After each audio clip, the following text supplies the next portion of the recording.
Tuning out. Understanding this common English phrase. Hello, everyone. Welcome back to our channel. Today, we're going to explore a fascinating phrase in the English language, tune out. This expression is widely used in everyday conversation, and understanding it can really help in grasping the nuances of English. So, let's dive in and unravel the meaning of tune out together. First things first. What does tune out actually mean? This phrase is a verb that essentially means to stop listening or paying attention to something.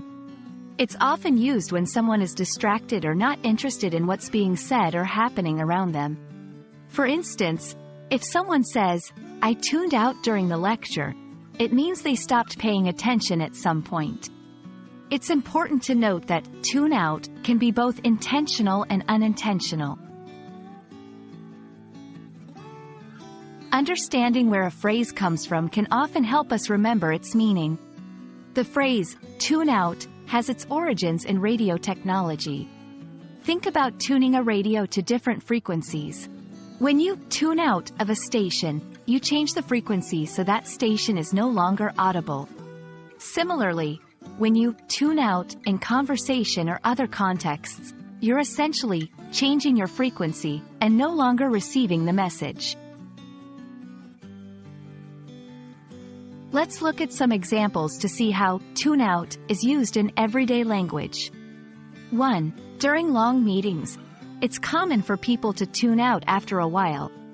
2. When the topic changed to something uninteresting, I couldn't help but tune out.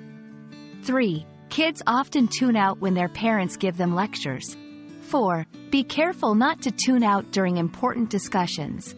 These examples show different scenarios where someone might tune out, either due to boredom, lack of interest, or distraction. To expand your vocabulary, here are some synonyms and related phrases. Zone out. Similar to tune out, but more often implies a total loss of focus. Drift off. This can mean to start thinking about something else. Daydream. This usually involves having pleasant thoughts that distract from the current situation. Understanding these related terms can help you recognize similar concepts in different contexts. And that's a wrap on our exploration of the phrase, tune out. I hope this video has been informative and adds a useful expression to your English repertoire. Remember, phrases like these can really color your language and make you sound more like a native speaker. If you found this video helpful, please like and subscribe for more English learning content. Until next time, keep practicing and never hesitate to tune into learning.